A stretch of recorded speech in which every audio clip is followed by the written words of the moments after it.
Kami siswa PKL dari Datin Pothan. Hari ini kami akan mengeksplor Gedung Pothan R. Suprapto. Apa aja sih yang ada di Gedung Pothan? Yuk ikutin keseruan kami.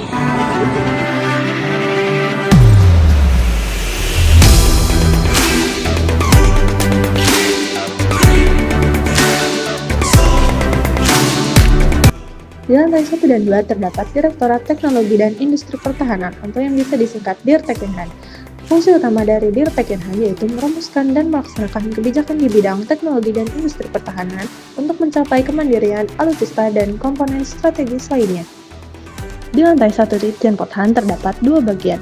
Yang pertama yaitu TIKHAN atau Teknologi Informasi Pertahanan yang berfungsi untuk merumuskan kebijakan terkait pemanfaatan dan pengembangan teknologi digital untuk memperkuat pertahanan negara dari perspektif potensi pertahanan. Yang kedua yaitu INHAN atau Industri Pertahanan yang berfungsi untuk mengawal dan memastikan kemandirian industri pertahanan Indonesia. Di lantai 2 terdapat ruang prokerma atau yang biasa disebut program kerjasama yang berfungsi untuk mengelola dan melaksanakan berbagai program kerjasama yang bertujuan untuk mengembangkan dan memperkuat sektor industri pertahanan serta teknologinya, baik di tingkat nasional maupun internasional. Selain itu juga terdapat ruang IDKLO atau yang disebut juga Imbal Dagang Kandungan Lokal dan Offset. IDKLO berfungsi untuk mekanisme untuk memastikan bahwa setiap pengeluaran negara untuk membeli alpha hankam dari luar negeri memberikan manfaat yang signifikan dan berkelanjutan bagi kemajuan industri pertahanan atau INHAN di Indonesia.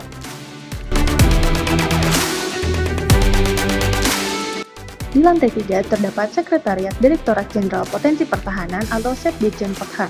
Fungsi utama dari Setditjen Pothan yaitu melaksanakan dukungan teknis dan administrasi internal untuk seluruh unit di lingkungan Ditjen Pothan. Di lantai 3 ini terdapat bagian administrasi seperti Minpok atau Administrasi Kepegawaian, Tata Usaha, Rumga atau Rumah Tangga, Proklab atau Program dan Laporan, serta Bendahara. Ruangan-ruangan ini berfungsi untuk mendukung operasional seluruh unit Ditjen Pothan. Di lantai 4 terdapat Direktorat Sumber Daya Pertahanan atau yang biasa disingkat Dirsumdahan.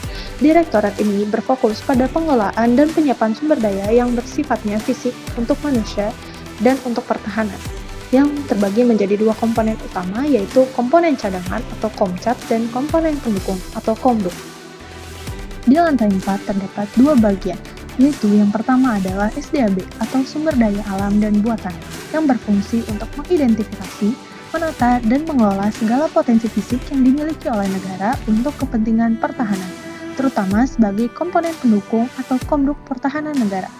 Dan yang kedua yaitu adalah SDM atau Sumber Daya Manusia, yang berfungsi untuk pembinaan, penyiapan, dan pemberdayaan seluruh warga negara di luar komponen militer aktif, seperti TNI, agar siap diorganisasi untuk mendukung pertahanan negara. Di lantai 5 terdapat dua bagian. Yang pertama yaitu Tukbin atau Pembentukan Pembinaan yang berfungsi untuk pemberian dukungan administratif sehari-hari untuk kelancaran operasional Ditjen Pothan. Tukbin memastikan bahwa seluruh unsur organisasi di Ditjen Pothan menerima dukungan administrasi yang memadai.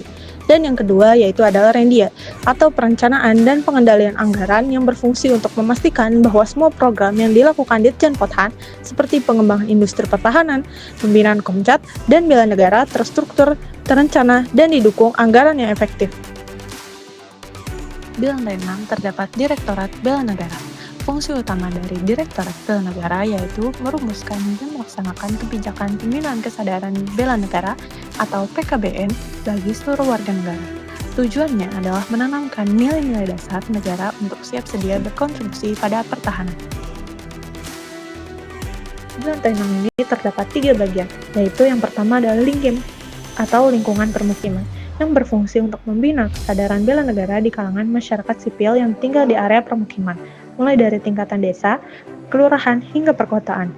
Yang kedua yaitu Lingjah atau lingkungan kerja, yang berfungsi untuk membina kesadaran bela negara di kalangan profesional seperti aparatur sipil negara atau ASN, pegawai badan usaha milik negara atau BUMN, badan usaha milik daerah atau BUMD, dan sektor swasta.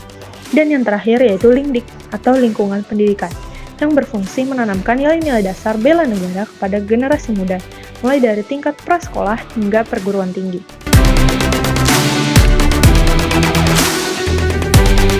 Di lantai 7 terdapat Direktorat Veteran atau Dirveteran.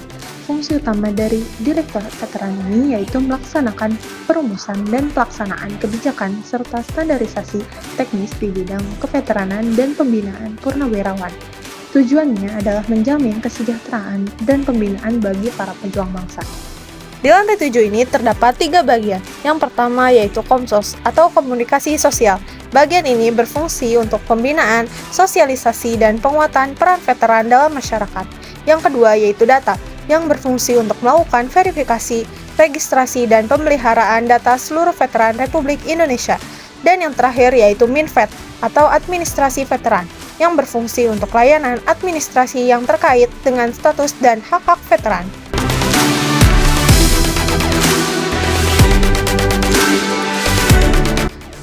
Di lantai 8 terdapat 2 ruang rapat yang berfungsi sebagai pusat pertemuan koordinasi pimpinan dan kegiatan besar bagi unit organisasi yang menempati gedung tersebut. Semoga video kali ini dapat bermanfaat bagi kalian semua. Sampai jumpa lagi. Salam bela negara.